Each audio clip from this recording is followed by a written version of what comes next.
everyone. So just a real quick reminder, you want to make sure that you have your informative speech done. It's due this week, and I need your outline and your informative speech. It's been posted for about 2-3 weeks now, so make sure you get that done.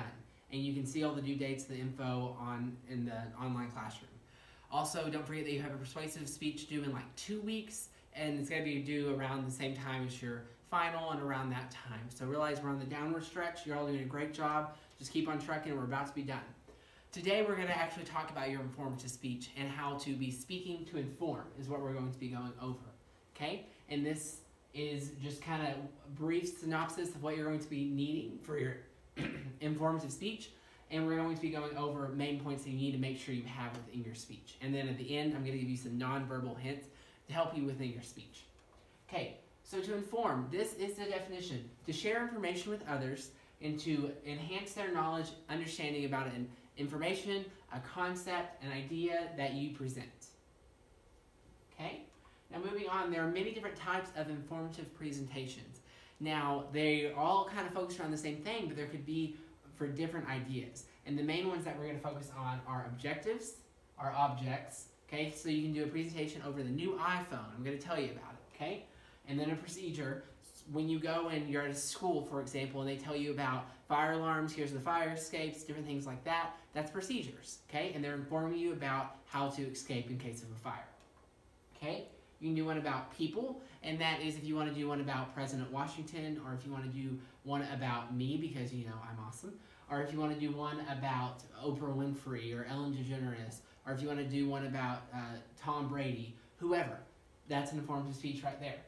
And then your event. You could do one over, hey, there's this event happening, it is going to be fun on campus, it's going to be a formal event, and different things like that. So an event, it could be a dance, it could be a fundraiser, anything like that. Or an idea. So I have this idea, I'm going to present it to you. You're presenting it to a board of regents or someone like that, or the board of a company, or CEO, or just a director, or just your friend. Hey, I'm telling you about this idea. Okay? Now realize, storytelling fits in with this. When you tell stories, you're telling a story about a person who's doing something or going somewhere, or they were telling you this, okay? Now realize that there are many different informative ideas, but those are the main ones we're going to be talking about. When you're doing an informative speech, you need to make sure that it is clear, interesting, and memorable. I mean, that's what we're going to really focus on, is how to make it clear, how to make it interesting, and how to make it memorable. So first off, how to make it clear. You need to make sure that you have a simple idea. What is your one main point? Just like we talked about the other day and how you are going to make, with a conflict, you need to focus on the one idea. How are you also going to do that with your informative speech? Find the one idea. Are you going to be talking about a person? Everything that you talk about needs to revolve around that person. Okay, so keep it simple. Make sure to pace yourself. How are you going to be organizing it? Are you going to be talking in chronological order? Or are you going to be talking in topical order? Okay, you need to figure out one of those. How is it going to happen? Are you going to spend 30 seconds on one little topic and 2 minutes on another one? Is one needing to be slower or more informative? You need to figure out how you're going to pace yourself on that.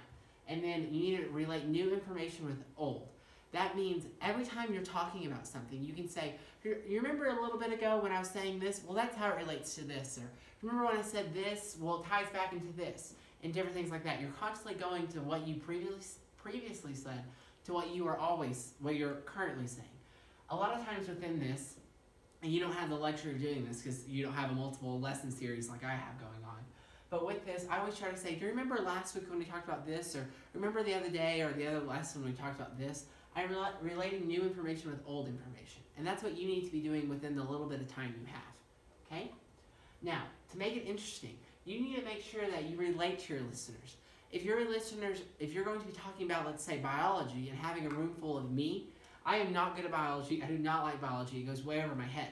You need to make sure that you're tying biology into something that I can talk about, okay? And then that will make it interesting to me. You're relating to me. You need to know your viewers. You need to know who they are and try to make it relate to them and say, hey, this is important to you too. This is how it relates to you. Or, hey, isn't this interesting? Because what I'm talking about ties in what you like, okay? And then using attention-getting supporting material. This is going with the hard evidence versus soft evidence. And we already talked about this. But some of you got this wrong in your midterm, so just briefly. Soft evidence is information that's like a story or it's a picture, different things like that. Where hard evidence is statistics and numbers, hard data. So it's saying 33% of people say this, or this person had 4 out of 5 chance to do this. Different things like that. So normally hard numbers. Some of you use the example of saying, well, I believe that that person, or you're saying that a testimony of someone saying, oh, they robbed a store versus a video of someone robbing a store. That's not hard evidence versus soft evidence. They're still both soft because they're still both a video doing it. Hard is hard data, okay? So numbers, statistics, different things like that. Whereas soft is more of a picture, more of a visual. Establish a motive. That goes in with, why are you doing this? What is the purpose of this speech? Are you doing it to inform us about what? Everything you need to do needs to go with that motive and make it interesting with that motive, okay? And that goes back with making it clear. If you have the specific purpose and the motive, you have a goal of doing it, and by the end of it, you're going to get that motive down pat, okay? And then when you're using word pictures, this is storytelling. This is telling someone a story. This is using the 5 senses, okay? And telling someone, well, just paint yourself in a beautiful desert with a camel, or I don't know. I was going to go with a waterfall, but then I said desert, okay? But you're telling someone a beautiful story. Realize, though, when you tell someone a story, you want to make sure that you're not going too in-depth with the story. You want to make sure that you're using enough detail for the story where it's believable and where people are looking and they can picture themselves in the story you're talking about. But realize everyone has a different view of the world. So you want to make sure if you're talking about grandma's warm apple pie, you want to talk about a warm apple pie. Some people might have the best apple pie in their mind is their mom's. They might make the best apple pie. Their grandfather might make it. It might be the restaurant down the street. But you want to talk about picture the best warm apple pie. Then they're going to be picturing the best warm apple pie to them. Everyone that's listening will be picturing a warm apple pie, but each person will be picturing who it's made by in a different way. Okay, so don't go say picture your grandma's apple pie. Say picture a warm apple pie, and then they will picture their grandma's apple pie if that's who it is. Okay, now going into creating presentational aids. Using visual aids are very important, and when you're going to be needing to do that for your presentation, for your informative speech, okay? So figure out a way that you can use your iPad or you can use a computer or different things like that to help you, okay? Now with your presentational aid, there are different things that you need to make sure you go by, and I'm going to post it, how to use PowerPoint correctly, using 12-point font, etc., all of that, okay? But for this one, you do not have to use a presentational aid, but I recommend it. But for your presentation speech, you're going to need to, okay? And I'll have all that posted. I recommend you using it for your informative speech just because then it can give you practice using it, okay? And then using humor if you can. And we're going to go a little more in detail with that right now. Okay, so using humor, you want to make sure it's appropriate for your listeners. If you're talking to people about a certain topic and let's say, you're going in to talk to Catholics about abortion, and you make a joke about abortion, or let's just say you're talking to Catholics and you make a joke about abortion, that's not appropriate. Catholics do not agree with abortion, remember? So you need to know that that's not appropriate for them. You need to make sure that you're saying appropriate jokes for that area of people. Now, I'm not saying appropriate as in you should not be saying sexual jokes with that. That's not the only appropriate thing I'm talking about, but just make sure that it's appropriate for that audience, okay? And then going in, and you need to use humor to make a point, not just to get a laugh. When you use humor, you need to make sure that it relates to your information, not just to kind of get a laugh out of the crowd. Sometimes you use humor to keep the crowd awake. That's a good point to have. Sometimes you use humor to make a point about a certain topic or to try to have the people remember what you're talking about. That's good. Don't just randomly use it just to make people laugh. When you use humor, you need to make sure that you make yourself the butt of the joke and not someone else. That's very important. Unless you're talking about like a significant other, if you have a husband or a wife, then that's okay. If I make a joke about my wife, then it's okay because then people look at it and be like, oh look, he has a playful marriage. That's fun because marriage is the one thing that, or the one couple that is okay to make jokes about. If you have a girlfriend, that's not okay to make a joke about her if they don't know them. Because people in the audience don't know your girlfriend or know your boyfriend, and they're just going to think that you're a jerk. But if you have a husband or a wife and you make a joke about them, they know that marriage is funny. They know that marriage takes a lot of work. They know that you love each other when you get married, and you can make jokes like that, okay? Also, if you have a best friend, never ever make a joke about your best friend, because people do not know that you and Joe are best friends. But when you say a joke about Joe, they're going to look at you and say, that speaker's very mean. He made a very cruel joke about Joe. Even if Joe's in the corner laughing his butt off, okay, the other audience members who do not know the relationship between you and Joe will not think it's funny. And then you need to make sure, if you use a humorous quote, make sure you're cautious. Now, a humorous quote is something someone else said. So if you heard something funny on Jimmy Fallon and then you repeat it, you need to be cautious, because the difference between Jimmy Fallon saying a joke and you saying a joke is, first of all, his audience. Second of all, is some people have this personality where they can say certain jokes and other people can't say that joke. For example, I'm able to say almost anything and make it funny. It's just a gift I have, okay? But my wife, she cannot do that. She does not have that gift. So sometimes when she says a joke I just said, it's not as funny because she just doesn't have that type of personality, or the way she said it's not funny, or she doesn't have that experience that I have, different things like that. So you need to make sure that the joke is actually funny. And finally, you need to make sure you test it out. Test it out with your friend. Make sure it's actually funny before you put it in your speech. Before you do any presentation about something, test out the joke.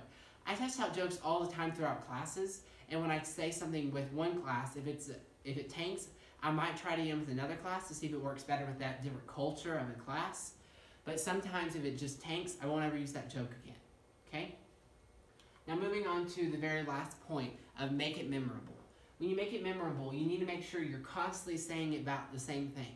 This goes in with what we talked about. The first part is simplify it, and then what we talked about the second part is make it memorable, or you need to have motive. So this is your simple idea, and then the motive of the simple idea is this, and I constantly am going back to that. Notice that I have constantly went back to the very make it clear part, and then I'm tying new information in with old and different things like that. You want to make it redundant. By the end of the speech, I want people to know and look and say, hey, I just heard a speech about this. When people walk out of the room, they need to say, that person talked about this. Have you ever been in a place where they talk and talk and talk, and you leave and you leave saying, I have no idea what they just talked about? Well, that's because they weren't redundant enough. You need to make sure that when you're being redundant, that's why we have the intro, the body, and conclusion. So with the intro, you have this is what I'm about to tell you, the body, this is what I'm telling you, and the conclusion, I just told you this. That's 3 points right there. You have just said what you're talking about 3 times, okay? That's a little bit of redundancy right there, and that's great. Now, using adult learning principles. This goes in, now when you're in high school, it doesn't really work, but when you're doing a presentation and it's about a college, when you're in college, or even when you're in the real world is when this works most of the time. But you want to talk about information the people you're presenting to can use automatically. So when you talk about something, you want to make sure that you make connections to the real world, that your one simple idea that's clear, that it's making connections to everyone in the real world. So if you're talking to a bunch of teachers, you want to make sure that they can tie it in that semester, that year, and try that idea out, okay? It's something that they can use immediately and automatically. That's adult learning principles, okay? And then reinforce key points. If you want to make it memorable, then people will remember if you make it redundant and you reinforce the key points, okay? So to reinforce my key points, remember to make it clear, interesting, and memorable, okay? Clear, interesting, and memorable. By the time you finish this video, you're going to know, hey, we talked about how to speak to inform, and we talked about making it clear, interesting, memorable. So if I would do a speech over this, my intro would say something like, hi everyone, have you ever wondered how to make let me start over. Hello everyone, have you ever wondered how to do a speech and make everyone just be like, wow, I learned a lot. Well, today I'm going to tell you about how to speak to inform. The main 3 points we're going to cover is how to be clear, how to be interesting, and how to be memorable. Now, I just did a grabber, a thesis, and an overview. You need to have all 3 of those parts in your speech. Remember, a grabber, a thesis, and an overview. That's the same for your conclusion. You need to have a review, restate your thesis, and you need to have final words, okay? Now, moving on just to some fun little tips that might help you out with your speech for this class and for future, okay? Now, nonverbal signs within the speech. There are two hand gestures that I really want to focus on. The first one is doing this, okay? So you have your hand like this, two of them, put it together, kind of widen them. This makes it seem like you know what you're talking about more, that you're more wise, okay? That when you talk like this, just in people's minds in psychology, people are looking and saying, wow, that person really knows what he's talking about, just because of this simple hand gesture. It really helps. Now, I'm not saying you doing this is going to make you seem like a genius, but it helps. Next, doing this. Not pointing, it's kind of like pointing again, but you just widen your hand like this. You doing this makes you seem more persuasive and more influential. So doing this, people are going to look at you and say, wow, that's true, I do believe that, yeah. Notice when Apple presents and Steve Jobs used to present, he used to always talk, and he would go and wave his hands this way, and most people from Apple do this because they actually have training to do this. They go and they wave their hands, they use their hand gestures. They're talking, and then they bring your attention to visual aid with their nonverbal hand gestures. But when they're not doing their hand gestures, they have their hands like this. And at the very end, they say, so this is what an iPhone is. Here's an iPhone, and all the great things about an iPhone. So, there you want to buy one? And they put their hands like this, okay? And that is what you need to work on. And then with the power pose, normally I do an activity, but I'm not able to since we're online. But power poses, if you hold a power pose for 2 minutes, then this actually will help you get more confidence. So doing a power pose for 2 minutes, it will stimulate your brain to actually have more confidence before you go out. So you're about to present in front of a lot of people, do a power pose for 2 minutes, and it helps. So a power pose is either like the Wonder Woman is one. You can do the Usain Bolt pose. Okay, you can also do the Superman pose, something like that. A big one is, see if I can actually do this without hurting myself. The relaxed boss pose. Okay, now realize when you do this, you need to make sure that you're open. Okay, so when you do this Wonder Woman pose, your whole body is open. There's nothing crossed. When you're doing the relaxed boss pose, you need to make sure the only thing that is crossing is your fingers back here. Don't cross your legs up here, okay? When you're doing something, you don't need to do a power pose like this because you're crossing your body. Power pose, you need to be open. Nothing needs to cross unless it's like fingers, okay? So nothing needs to cross. So nothing's crossing, nothing's crossing. None of your body needs to cross. So doing this is not a power pose. You're closing yourself off. So find a power pose that opens yourself up, hold it for 2 minutes, and your brain will stimulate more confidence. And that's that's psychology. Okay? Now, for your participation, what you're going to do is you're going to find a TED Talk or a video that you find very interesting. You've already done this, a similar thing where you make the outline. What you need to do is you're going to go and you're going to have to tell me what made it clear, what made it interesting, what made it memorable, and different things like that. I'm going to have a list of questions that you're going to need to answer up on the classroom. And one of them is going to be, what sources do they use? Do they say, according to Bill, they said this, or according to Apple, or according to NBC, different things like that. What type of sources do they use? How do they tie it in? How do they verbally cite? Because you're going to have sources as well, and you need to make sure you verbally cite. And remember, verbally citing is not just putting it up on the PowerPoint and having it here. When you have a PowerPoint, you do not need to have the very last page say references or works cited. You need to have it constantly throughout, and you need to verbally say, according to this person. Just having it on the very last page of your PowerPoint, that's still plagiarizing because you're saying words and you're not giving credit to where credit's due, even if you're putting it written in there. Because when you do a speech, speeches are verbally, so you need to verbally cite. When you write a paper, you need to cite them in a written format. Okay, so verbal cite, written format. Now, that's what your participation is going to be. For your discussion, what I want you to do is pick a story, because stories can be informative, okay? And now, the very first page where it said you can do it about an object, a person, yada yada. Stories are about that, right? Now, you're going to pick a story about something in your life, or you can pick a story of 3 Little Pigs, or whatever you want to do. It could be a life story or a random short story you found. You're going to type up that story, and you're just going to kind of leave it there on the discussion board. And then someone else is going to come, and they're going to say, this is what makes it clear. Someone else will say, this is what makes it interesting. Someone else will say, this is what makes it memorable. Now, you only have to do one for each. So you will post a story, and then you will go to someone else and say, this is what makes it clear. This is what makes it interesting. This is what makes it memorable. Understand that if someone else, so you write it, your classmate writes a story, you go on there and someone else already said, this is what makes your story clear. Okay, so that's a specific point that they're talking about. This is what makes your story clear. You cannot do clear. Do memorable or do interesting. If there already has been 3 posts that says this is what makes your story clear, interesting, and memorable, you can't use that story anymore. You got to go to someone else's. Again, if someone says this is what makes it clear, you cannot do that. Okay, only do it once. Last time we did this, there's about 5 of you who didn't follow those instructions, so make sure you follow instructions. Also, on that note, for your discussion, there are some of you who are doing a great job, so keep on doing that. Some of you aren't following instructions fully, okay? Last time I asked you to write a letter to a person, some of you just explained an event that you did and said, hey, this was a conflict I had. The instructions said to write a letter. Make sure you're following instructions, okay? Again, guys, if y'all have any questions, email me and let me know, and I would be happy to answer them.